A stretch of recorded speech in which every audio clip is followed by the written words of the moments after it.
বাংলাদেশ রাষ্ট্রে যারা আইনশৃঙ্খলা বাহিনীর ফোর্স আছেন, ইনক্লুডিং সভরেন ফোর্সেস, যারা ধরেন পুলিশে দায়িত্ব পালন করেন, র্যাবে দায়িত্ব পালন করেন, আনসারে, গোয়েন্দা সংস্থাতে, বিজিবিতে, সশস্ত্র বাহিনীতে, দেশের রাজনীতি নিয়ে পাবলিক ফোরামে কথা বলার কোনো এখতিয়ার ওনাদের নাই।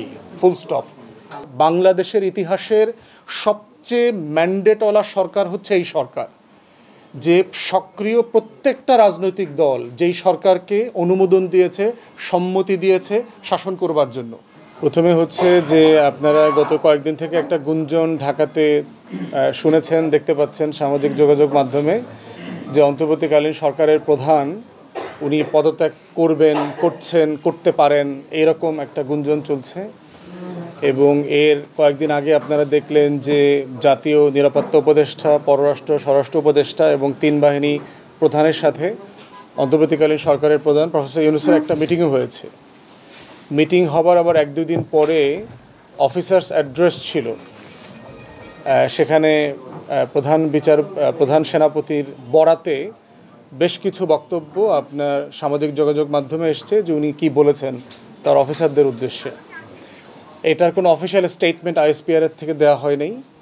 আমরা যদি মনে করি যে ওটা উনি বলেছেন, সেই রকম সাপেক্ষেই আমরা রেসপন্স করব আর কি। বাট একই রকম বিভিন্ন বক্তব্য উনি বিভিন্ন সময় দিয়েছেন, বিভিন্ন ইন্টারভিউতে। নির্বাচন কতদিনের মধ্যে হওয়া উচিত, নির্বাচনে আওয়ামী লীগের অংশগ্রহণ ইনশিওর করা উচিত, ইনক্লুসিভ হওয়া উচিত, এই সরকারের মেয়াদ বেশি দিন থাকা উচিত না, এইসব ব্যাপারে উনি কথাবার্তা এর আগে অনেকগুলো বলেছেন। প্রথম কথা হচ্ছে যে আমরা মনে করি যে বাংলাদেশ রাষ্ট্রে যারা আইনশৃঙ্খলা বাহিনীর ফোর্স আছেন, ইনক্লুডিং সভরেন ফোর্সেস, যারা ধরেন পুলিশে দায়িত্ব পালন করেন, র্যাবে দায়িত্ব পালন করেন, আনসারে, গোয়েন্দা সংস্থাতে, বিজিবিতে, সশস্ত্র বাহিনীতে, দেশের রাজনীতি নিয়ে পাবলিক ফোরামে কথা বলার কোনো এখতিয়ার ওনাদের নাই। Full stop. এইটা বিয়ন্ড দেয়ার জুরিসডিকশন। ওয়ালটন আবারও মিলিয়নিয়ার অফারে ওয়ালটন ফ্রিজ কিনে আপনিও হয়ে যেতে পারেন মিলিয়নিয়ার। আর্ম ফোর্সেসের রেসপন্সিবিলিটি হচ্ছে যেই সরকার যখন বৈধতার সাথে ক্ষমতায় থাকবেন তার হুকুম মেনে চলা। এর বাইরে যদি কোনো কনসার্ন ওনাদের থাকেন, সেটা ওনারা ইনডোরে সরকার প্রধান, প্রতিরক্ষা মন্ত্রী যে থাকেন, জাতীয় নিরাপত্তা উপদেষ্টা যিনি থাকেন, যার সাথে যতটুকু রেলেভেন্ট তার সাথে ততটুকু শেয়ার করবেন। এটা হচ্ছে একটা গণতান্ত্রিক ম্যাচিওর পরিপক্ক রাষ্ট্রের অভ্যেস। আপনারা দেখবেন যে আমি নিজে ইরাক ওয়ারের বিরুদ্ধে মিছিল মিটিং করেছি লন্ডনে ছাত্র থাকা অবস্থায়। একটা অবৈধ যুদ্ধ, ব্রিটিশ পার্লামেন্টে শত শত এমপিরা এই যুদ্ধের বিপক্ষে ভোট দিয়েছে, রাস্তাঘাটে প্রতিবাদ হয়েছে, লক্ষ লক্ষ মানুষ মিছিল মিটিং করেছে, কিন্তু আমি কোনোদিন শুনি নাই ওইখানকার আর্ম ফোর্সেস, পুলিশ অথবা কোনো বাহিনী, গোয়েন্দা সংস্থা ন্যূনতম কোনো কথা কখনো বাইরে পাবলিক স্পেয়ারে বলেছে। আপনি দেখবেন আমেরিকা তো একটা যুদ্ধবাজ জাতি, এই দেশ দখল করে, ওই দেশ দখল করে, ওইখানে তেল চুরি করতে যায়, ওই দেশে কাওয়াস লাগায় দিয়ে আসে, এত অবৈধ যুদ্ধ করে, কিন্তু তার সেনাবাহিনী, তার সশস্ত্র বাহিনী, তার গোয়েন্দা সংস্থাকে কখনো পাবলিকলি বলতে শুনেছেন যে হোয়াইট হাউস থেকে যেটা বলা হচ্ছে, স্টেট ডিপার্টমেন্ট থেকে যেটা বলা হচ্ছে, পেন্টাগন থেকে যেটা বলা হচ্ছে, সেটা অন্যায্য, অবৈধ, বলা উচিত না?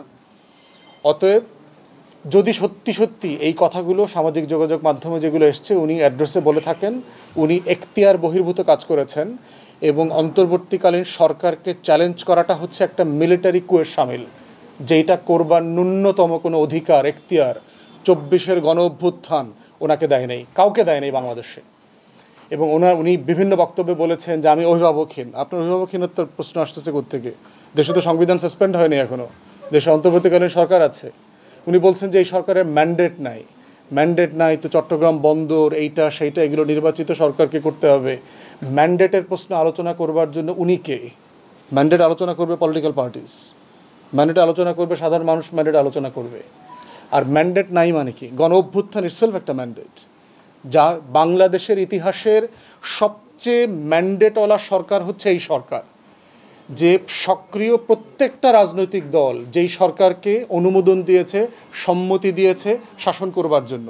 বাংলাদেশে 53 বছরের ইতিহাসে এই রকম ম্যান্ডেটওয়ালা কোনো সরকার আসে নাই।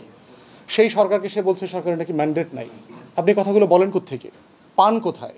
এগুলো তো ইন্ডিয়ান ন্যারেটিভ, গত 10 মাস থেকে ইন্ডিয়ার গণমাধ্যমে আমরা যা যা শুনছি, যেই বক্তব্য যেই শব্দে শুনছি উনি এগুলো বলছেন। এই দিল্লির গোলামি থেকেই তো আমরা মুক্ত হয়েছি 1400 শহীদের জীবনের বিনিময়ে 2024 সালে। অতএব এই ইন্ডিয়ান ন্যারেটিভকে আবার ফিরায় নিয়ে আসার চেষ্টা করাটা হচ্ছে মির্জাফর আর লেন্দুব দর্জির মতো বাংলাদেশকে বিক্রি করে দেওয়ার চক্রান্ত। 111-এর সময় আমরা দেখেছি ফখরুদ্দিন মঈনুদ্দিন মিলে কিভাবে প্রণব মুখার্জির দরগায় গিয়ে ঘোড়ার বিনিময়ে বাংলাদেশ রাষ্ট্রটাকে লিখে দিয়ে আসছিল। অতএব আমরা সকল বাহিনীকে বলছি, দয়া করে পেশাদারিত্বের সাথে দায়িত্ব পালন করবেন। আপনার যদি কোনো কনসার্ন থাকে আপনি উপদেষ্টার সাথে বসবেন, প্রধান উপদেষ্টার সাথে বসবেন, তাকে বলবেন দেশের স্বার্থে এটা হওয়া উচিত, এটা হওয়া উচিত না। পাবলিক ফোরামে আপনার অফিসারদেরকে ইনসাইট করা, তাদেরকে উত্তেজিত করা, তাদেরকে প্রভোক করার বক্তব্য দিয়ে, এবং আপনি 1 তারিখ থেকে নির্বাচিত সরকার চান, আপনি কে এটার? 1 জানুয়ারি থেকে আমি নির্বাচিত সরকার দেখতে চাই, আপনি কে এটা কথাটা বলার? আপনার তো এখতিয়ার নাই। এটা পলিটিক্যাল পার্টি বলতে পারবে, বিএনপি 1000 বার বলতে পারে যে আমি 1 আগস্ট থেকে নির্বাচিত সরকার দেখতে চাই। এটা জামাত বলতে পারে যে আমি 1 নভেম্বর থেকে নির্বাচিত সরকার দেখতে চাই। 100,000 বার বলতে পারে, কিন্তু কোনো আর্মড ফোর্সেস এই কথা বলতে পারে না, পুলিশ বলতে পারে না, র্যাব বলতে পারে না। প্রজাতন্ত্রের কর্মচারীকে প্রজাতন্ত্রের কর্মচারীর ভাষায় কথা বলতে হবে। রুলস অফ এঙ্গেজমেন্ট আছে আমার সংবিধানে, আমার কাজের বিধিমালাতে পরিষ্কার করে বলে দেওয়া আছে।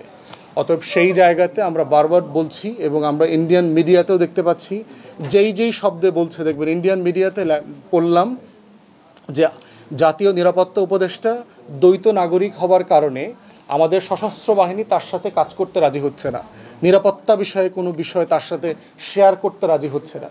ঠিক 2-1 দিন পরে দেখলাম রাজনৈতিক দলের নেতারাও একই কথা বলছে এবং পাবলিক ফোরামে বলছে।